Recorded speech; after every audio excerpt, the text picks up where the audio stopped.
Set operations. These are the set operations that we're going to discuss. Number 1, union. 2, intersection. 3, complement. 4, difference. And finally, Cartesian product. Venn diagrams. These are diagrams that show logical relations of sets. For example, provide a Venn diagram for the relation A is a subset of B. This is a representation. So as you can see, we have the universal set, which is denoted by capital U, and both A and B are inside the universal set. Again, A is a subset of B, so A must be inside capital B. The first operation is the union. The union of two sets, A and B, is given by the set of all x such that x is in capital A or x is in capital B. The key is to combine the elements of both sets. In terms of the Venn diagram, we're going to combine the regions of A and B. For example, let A be the set containing 1, 2, 3, B be the set containing 3, 4, 5. Let's find the union of the two sets. So again, we combine the elements. So the elements of the union must contain 1, 2, 3, and also 4 and 5. So again, the answer is the set containing 1, 2, 3, 4, and 5. The second is the intersection. The intersection of two sets A and B is given by the set of all x such that x is in A and x is in B. The key is to get the common elements. In terms of the Venn diagram, we're going to get the common region between A and B. For example, let A be the set containing 1, 2, 3, and set B containing 3, 4, and 5. Find the intersection of A and B. The question is, what is the common element between A and B? The answer is 3. Therefore, the intersection between A and B is the set containing 3 only. If the intersection of A and B is empty, then they are said to be disjoint. Let capital S and capital T be the set of vowels and set of consonants in the English alphabet.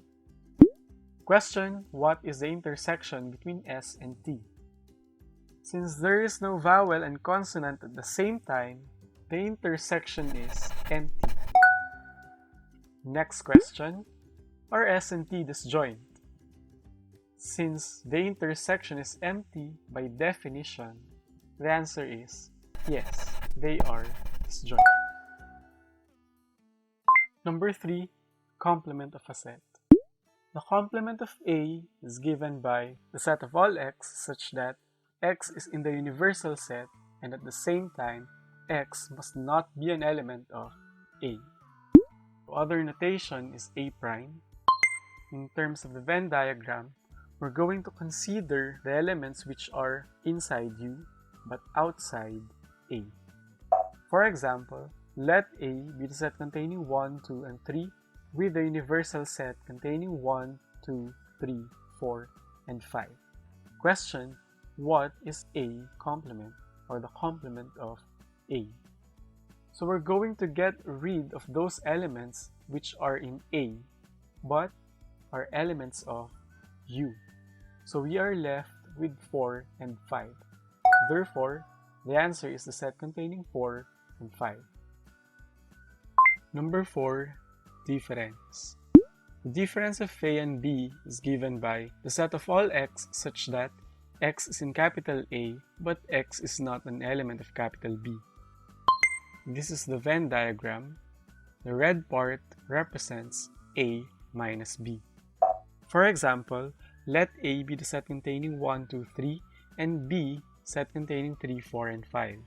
So what will be A minus B? So again, to get A minus B, you're going to consider all the elements of A which are not present in B. The answer would be the set containing 1, 2. Now, find b minus a. So you're going to get rid of the elements of a in b. So the answer would be the set containing 4, 5. Cartesian product or cross product.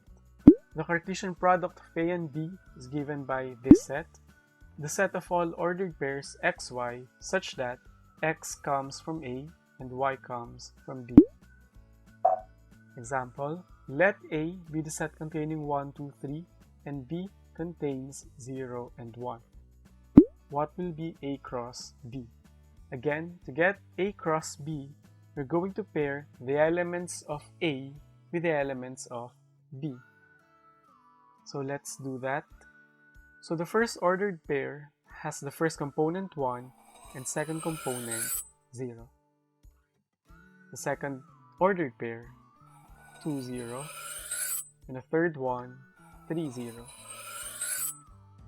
And then 1 is paired to 1, 2 is paired to 1, 3 is paired to 1. So all in all, there are 6 elements of the cross product. So this is the answer. How about B cross A? So in B cross A, you're going to consider the first set as B and the second set as A. So the first component would be coming from set B and the second component would be coming from A. So this is the answer. In general, A cross B is not equal to B cross A.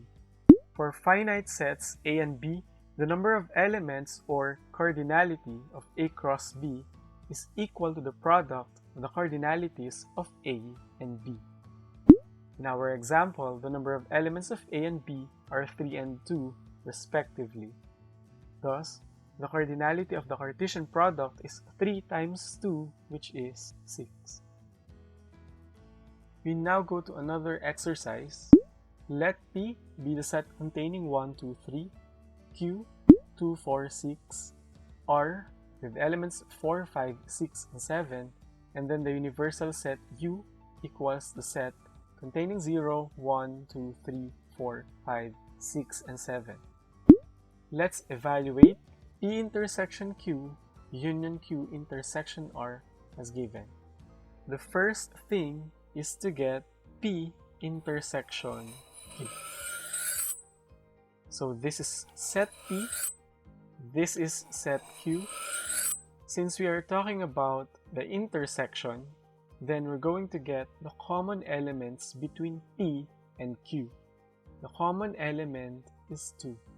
Thus, P intersection Q is a set containing 2. Now, we're going to get Q intersection R.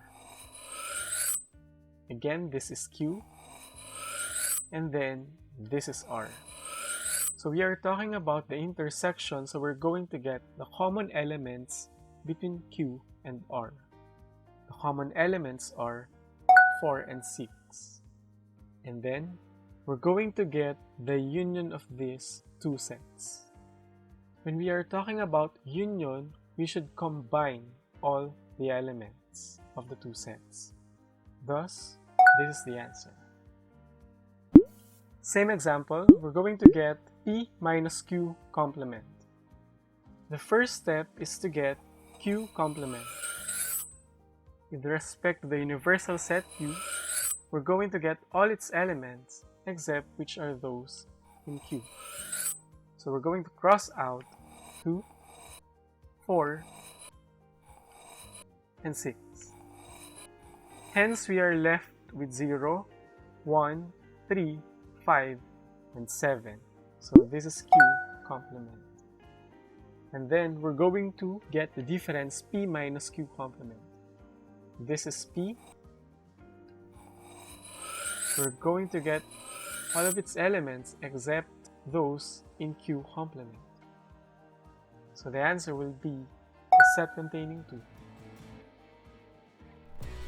This is the end of our lesson for sets. See you next time for the next lesson. Don't forget to subscribe. Thanks.